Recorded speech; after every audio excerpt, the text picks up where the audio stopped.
أنا وين كيانا قبنا يايو وابن إسلامنا يابا دين الإسلام كانوا ها ولا خميس كي قالوا ستة أيان تجسا أيان تجي يايو إسلام دين الإسلام كان قصة ترى يابا واي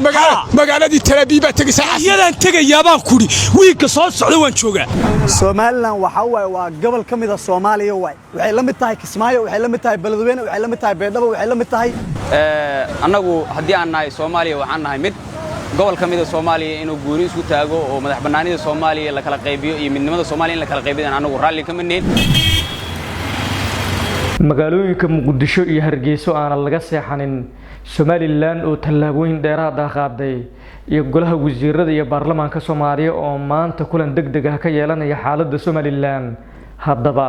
dawladda federaalka Soomaaliya ayay aqoonsi ka heshay xog faahfaahsan iyo sidoo kale wararkii ugu dambeeyay ee naga soo kala gaaraya muqdisho iyo sidoo kale hargeysa ayaan muuqaalkan idinku soo gudbin doonaa marka hore soo dhawaada daawadayaal taariikhdu waxay ku beegan tahay 27 bisha 12 ee December ee sanadkan sii dhamaanaya ee 2025 muuqaalkan iyo muuqaalo kale oo naga soo gaaray magaalooyinka muqdisho iyo hargeysa waxa ay muujinayaan kala duwanaansho la xiriira diidmo iyo sidoo kale taageero loo kala sameeyo Israa'iil waxaana sidoo kale tani ay muujinaysaa in saacadii ugu dambeeyay dhinacyadu ay qaadeen tallaabooyinkii ugu cuslaam magaalooyinka waaweyn ee ka tirsan Somaliland lagama seexanin oo dabaaldegyo waaweyn ayaa isqabsaday taas oo la xiriirta aqoonsiga Israa'iil ay siisay Somaliland tani ayaana sidoo kale waxay markaasi ay muujisay in shacabka reer Somaliland ay saacado badan ay dabaaldegayeen iyagoona sidoo kale tani ay sheegeen inay ugu dhigan tahay maalintii ay xornimada qaateen inkastoo muuqaalo kale oo kuwaas ka duwan iyagana ay ka yimaadeen magaalada muqdisho oo la xiriira in gabi ahaanba markaasi ay ka soo horjeedaan in yahuudda Israa'iil ay soo faragelisay qaybo ka mid ah Soomaaliya taasoo ay sheegeen in Somaliland ay markaasi ay tahay qayb ka mid ah Soomaaliya codad kala duwan oo markaasi ka kala imaanaya shacabka ku kala nool magaalooyinka Somaliland iyo sidoo kale qaybo ka mid ah muqdisho ayaana waxa ay muujinayaan in kala aragto duwanaansho xoogan ay dhinacyadoodu ay ka jirto taasoo ay sii dheertay tallaabooyinka ay qaaday dawladda federaalka Soomaaliya urur goboleedka midowga Afrika jaamacadda Carabta iyo sidoo kale wadamada Islaamka qaarkood ayaa si aad ah waxay ugu soo horjeesteen aqoonsiga la siiyay Somaliland taasoo kaga imaatay Israa'iil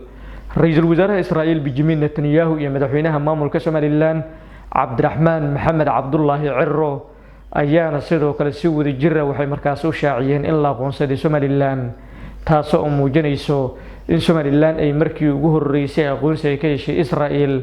inkastoo markaas dadka qaarkood ay ku macneeyeen in ay tahay dana gaar ah oo siyaasadeed bal aynu isla daawano muuqaalada kala duwan ee naga soo kala gaaray magaalooyinka muqdisho iyo sidoo kale hargeysa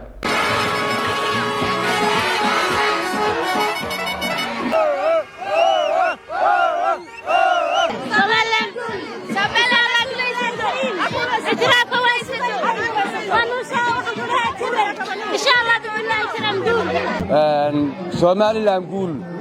Somaliland قول Somaliland قول الله أكبر الله أكبر الله أكبر أنت وحرعنا يا إلهي هاي ناقبله اعتراف كاس Somaliland الله هاي ناقبله وحنا ما هضنا قيا وين مكجرب كي جتاجن ما يرهريه ما يركتجنا سلحلي وهذه الدلال السمية وبالعضاء قرح ضاء مجتمعي سياقل وقت بدن اعتراف كود بالدقيا ما يركاد يا بانكم هرنقيا يقولات ديغان كبا waxa kala raacinaya taliyaha saldhiga iyo ciidanka amniga iyo qaybta saxaafada dhamaantii waa jin mahadnaqnaa ilaahayna waxaanu ka baryanaa horumarkaas inuu inoo sii laba jibaarmo inoo sii saddex jibaarmo inoo wanaagsanaado dhamaantiin dhalinyarada dacaawe waa arkasaan xafladda degmada Salaxley ka dhacaysa waa arkasaan mustaqbalka degmada Salaxley quruxdeedana waa arkasaan Cabdiraxmaan waxaan leeyahay kugu guuleeyay Allah kugu guuleeyo ilaahay uu kugu guuleeyay Allahu akbar halkan ka dabaaldegayna waa degmada Salaxley maanta shucuurteeda caawal lama soo koobi karayo halkan waxaan ka salaamayaa maarka Salaxley هاريا كسلامية تليها عيدا كسلامية يوتك وان سلامية الحمد لله رب العالمين نمع وسيادة بان لا يهي وأصحابته سانا بان لا يهي أصحابته سانا مما نبينا سانا والله بلا رأيانكم بسوري سانا الحمد لله رب العالمين أصحابته سانا بان لا يهي قالوا نقول واقضي ما شاء الله تبارك الله هكذا بلا سلح لي عبد الرحمن اعتراف كمان نوصي ما شاء الله الحمد لله رب العالمين عبد الرحمن واد كقوليستي ما شاء الله تبارك الله سوماليلاند نقول عاوة تاريخية سوماليلاند الاعترافي أي كم نقلني وضمد قارة أفريقيا وضك شيء كتناد وحنا هاي مدحوينها قرية جمهورية سوماليلاند دكتور عبد القادر عبد الله وحكو قوليستي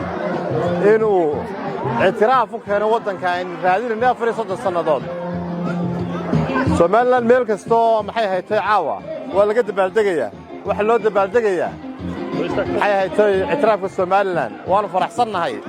faraxsanahay dadweynaha iyaga iyo dhamaan maxaan ku reeyay malaayiin sare Soomaaliland guul waxaan leeyahay Soomaaliya dadkii maanta shirkooda waan arkaynay hal waa fursad baa u bannaan inay raaciyaan oo iyaguna berri toolo ku dhawaaqaan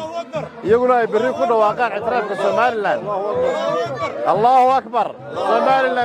سوماليلاند قول مدحوينها جمهورية الصوماليلاند مدحوينها كحيجينك حكومة wadajiriya waxqabad ee ilaahay caawa u suurtageliyay inay keento اعترافki waa 26 bishii 12aad 2025 waa habeen sabtiya degmada Salaxley oo gobolka Maroodijeex Soomaaliland ayaanu ka dabaaldegaynaa reer Soomaaliland waxaan ugu baaqayaa inay ducaystaan inay ilaahay u mahadnaqaan caawa laga bilaabo qof kastaaba waa inuu boolis noqdaa qof kastaaba waa inuu ciidan noqdaa qof kastaaba waa inuu sirdoon noqdaa waa inaynu dhaga dhaadheer ku yeelanaa indhahana aynu ku haynaa cadow kasta oo Soomaaliland leedahay oo caawa soo bixi doona soo gacan bira kuma qabanno soo اعترافkeena ma difaacano soo gacan bira kuma qabanno ilaahay waxaan ka baryayaa inuu nabad qab iyo barwaaqo iyo bashbash inagu gaarsiiyo warahmatullaahi wabarakaatu awalka waxaan salaamayaa munaasabadan quruxda badan ee la isugu yimi اعترافka Soomaaliland alxamdulillah ilaahay baa nagu simay ayaamkii aanu inta badan sugaynay inuu insha Allah bidmilaahi karin caawa aanu helay marka caawa farxadeeda lama soo koobi karo halkaan ka hadlana waa degmadiisa Laxley gobol Soomaali kamid inay way ogyihiin ayagaba laakiinse waxa ay raadinayaan meeshas kama jirtaan leenahay ha soo noqdaano hana iska daayaan qiyaaligaas waa barangi looga daba cararaayo doorashadii shalay ka dhacday wadanka Soomaaliya qayb caasimadiisa Muqdisho Soomaaliland waa gobol ka mid ah Soomaaliya waxay la mid tahay Kismaayo waxay la mid tahay Beledweyne waxay la mid tahay Beedhabo waxay la mid tahay annagu haddii aan nahay Soomaaliya waxaan nahay mid gobol ka mid ah Soomaaliya inuu guuri isku taago oo madax bannaanida Soomaaliya la kala qaybiyo iyo midnimada Soomaaliya in la kala qaybiyo annagu raalli kama nihin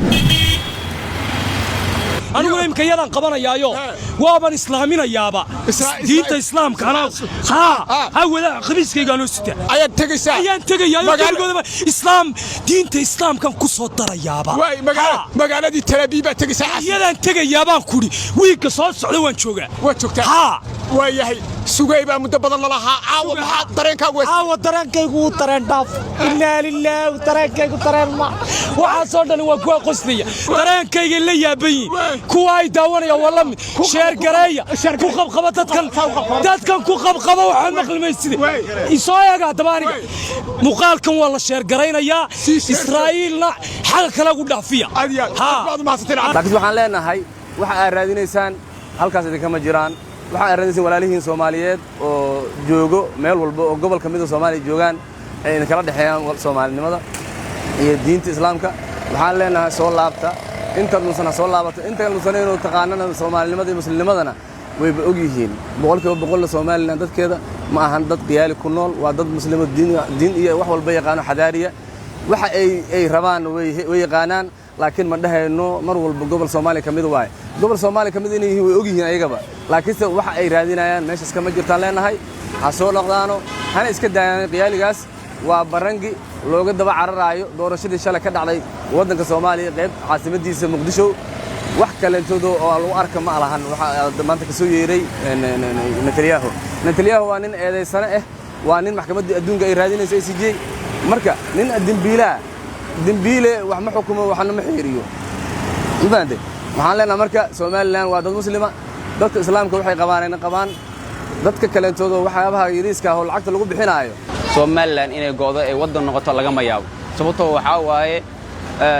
1960kii Soomaaliland waxay qayb ka aheeday dastuurka Soomaaliya xeerkii lagu qoray ayay qayb ka aheeday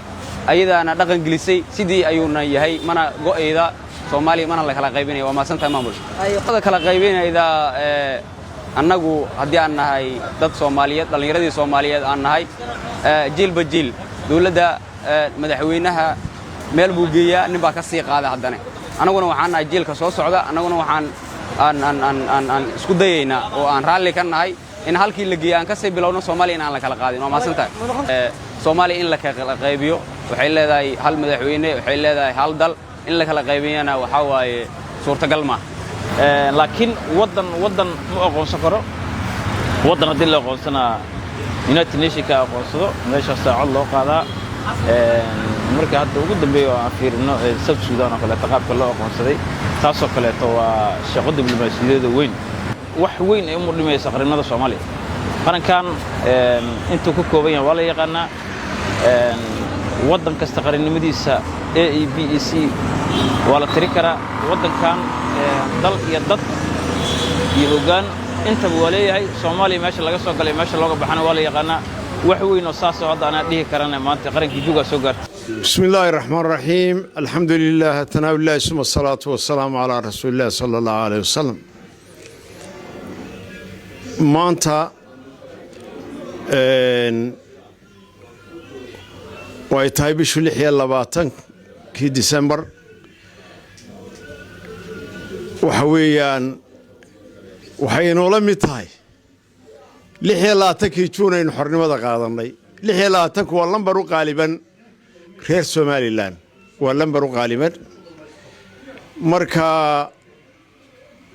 waxa weeyaan aad iyo aad baan u hambalyeynaya shacbiga reer Soomaaliland dhamaantii guusha iyo farxadda u soo yeetay waxaan kaloo aad iyo aad u hambalyeynaya shacbiga Soomaaliland iyo xukuumadooda waxaan si gaar ah u bogaadinayaa madaxweynaha جمهورية الصوماليلاند عبد الرحمن محمد عبد الله iyo xukuumaddiisa dadaalka ay ku bixiyeen inaynu soo gaadhno marxaladda maanta aad iyo aad baan ugu hambalyeynayaa shacbiga reer Soomaaliland waa shacab saamidiina u samray u dulqaatay maalmo adag oo qaraadh لا تحسبن المجد تمرا أنت آكله ولن تبلغ المجد حتى تبلع الصبر قوشة ما هتمر لمضموط صنعي معان يملب لك بنيو وغراد يدعرب الله صمراه شعبي كان دور كي أفرتن كالسنضات دور أفر إلى شن يصد السنضات ويقول نقوس كوتشوجين يطور دور يتبص صنوا يهلك كوسو تشرين دور أفرتن كالسنضات soo dhabar adaygay maanta ilaahay guushi buu siiyay maalmaha soo socdana waxaad maqli doontaan farxado badan iyo dawlado badan oo ina ictiraafa shacbiga Soomaaliland guul baan leeyahay madaxweyne Cabdiraxmaan waxaan leeyahay guusha aad gaadhay iyo dadaalka aad samaysay kugu maalay madaxweyne kugu maalay guul baan leenahay shacbiga Soomaaliland meel kasta guul baan leenahay nimankii Soomaaliya aan walaalaha ahaan jiray na waxaan leeyahay ilaahay idin amaansado maanta idinkana khayr baanu idinla jecelahay annana maanta ilaahay waxaanu ka baryaynaa guusha iyo wanaagga aanu gaadhnay ee aanu maanta ictiraafka ku helay ilaahay inuu noo adkeeyo shacbiga Soomaaliland horena cadow badan baynu lahayn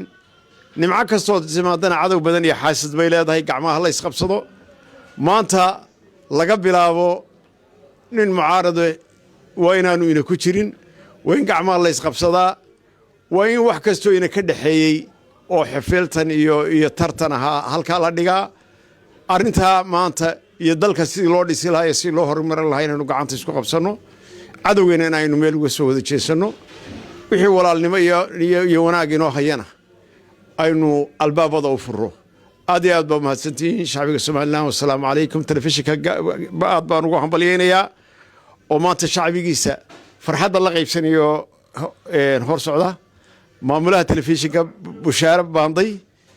iyo tiimkeedana waxaan leeyahay guul baan idin rajaynayaa aad iyo aad baa mahadsantahay bismillaah alxamdulilaah allahuma salli calaa maxamed allahu akbar allahu akbar allahu akbar hambalyo hambalyo hambalyo waxaan hambalyaynayaa shacabka reer somalilan iyo xukuumadda waxaan leeyahay waa sabirteen waa sugteen ilaahayna wuu idin siiyey waa inaynu magaranaysaa dee waxa marka xafladaha iyo damaashaadka iyo hambaliyadu inoo dhammaato hawl badan baa inoo taalla runtii waxaan doonayaa inaan halkan ka xuso ilaa 1960kii 26kii juun wixii ka dambeeyey halganno badan baa la galay oo ay ugu horreysay dhallinyaradii militariga ahayd ee inqilaabka isku dayday marka laga soo bilaabo ilaa markaa dee salowgu uu soconayey markaa mujaahidiintii asran baan iyagana xusayaa waxaan xusayaa madaxweynayaashii kala dambeeyey ee somalilan oo madaxweyne maxamed cabdilaahi ma garanaysaa ciro uu ugu dambeeyo aad iyo aad baan u wada xusayaa nin kastaaba qaybta ku lahaa guddoomiyayaashii guurtida guddoomiyaashii baarlamaanka xildhibaanadii kuwa iminka jooga kuwii ka horreeyey culimada shacabka haweenka cid kasta oo ka qayb qaadatay xaqudiranimada ilaa maanta la soo gaadhay waan hambalyaynayaa waananu ducaynaynaa intii dhimatay waxaan kaloo doonayaa inaan halkan uga digo shacabka reer somalilan waxaynu u baahannahay ictiraafku inuu waxtar iyo horumar iyo barwaaqo iyo isjacayl inoo keeno laakiin uma baahnayn inuu dee dhibaato iyo mushkiladeen ugu noqdo marka dagaalkii hore dagaalka culus baa jira cadow intii hore ka badan baa imanaya dee markaa waynu dadaalanaa waynu tashanaynaa waynu toltolanaynaa dee markaa haddii alla idmo waxaynu u diyaargaroobanaynaa dagaallo cusub oo wejiyo kale leh aad iyo aad baan idinku hablaynaya aadna waan idiin salaamaya maanta waa maalin taariikhi ah waa maalin shucuubta jamhuuriyadda somalilan iyo dadweynaha somalilan meel kastoo ay caalamka ka joogaan dal iyo dibadba waa maalin ku weyn runtii wixii aynu maanta muddo dheer oo dhowr iyo 30 sannadood ah aynu dunida ka raadinaynay ayaa hordhaceedii iyo horraanteedii aynu hellay ictiraafkii jamhuuriyadda somalilan oo maanta dal weyn inoogu dhawaaqay ilaahay baa mahaddaa iska leh shacabka jamhuuriyadda somalilan waxaan leeyahay dhammaantiinba hambalya baan leeyahay madaxweynaha jamhuuriyadda somalilan iyo dawladdeenna cusub ee ku guulaysatay maanta inay ictiraafka keento iyadana aad baan u hambalyaynaya waxaan leeyahay mabruuk baan leeyahay dalalkuna waa isdaba socdaan soomaaliyana farriintaan u dirayaa waxaa weeye dee xaasidnimadu ma wanaagsana bakhaylnimaduna ma wanaagsana mar haddaa idinku garan weydeen oo beesha caalamku noo garatay saaxiibayaal laba daloo jaara aynu noqonno halka aynu ku kala hadhna baan leeyahay reer somalilan waxaan leeyahay guuliyo gobonnimo somalilan oo calankeedu caalamka ka babbaday ayaa maanta aynu u dabaaldegaynaa hambalya baan leeyahay shacabweynaha jamhuuriyadda somalilan runtii waa farxad weyn بسم الله الرحمن الرحيم الله أكبر الله أكبر الله أكبر ما أنت ومالين آدي أدوين ومالين فرحة له ومالين قرنك يشعب كريس ومالين بكوين ومالين إن بدنا نسجني وحنوهم بلينا يا مدحوينها جمهورية الصوماليلان عبد الرحمن محمد عبد الله يشعب وينها الرئيس الصوماليلان وحوي ما أنت ركله شن يصند الصنادات ومالين نسجني ومالين رنتي قيمة له ومالين تاريخية ومالين حصوص قارة كله شعبنا جمهورية الصومال ميل كستاي شوغانبا وحلنا همبليو آدي آدبانوغو همبليين يا دمانتا فرحاد مسوكو بكريو وحنولنا شعبنا رئيس الصوماليلان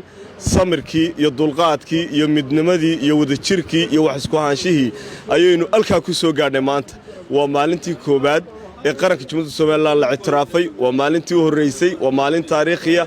in badan baanu sugaynay waxaan leeyahay shacabweynaha reer Soomaaliland wax badan baa soo socday alkaasaynu ka wadaynaa wax badanna way soo socdaan wax badan baa soo socda hambaliyo TV qarankana waa hambalyeynaya saaxiibka xadhigle salaamu calaykum raxmatullah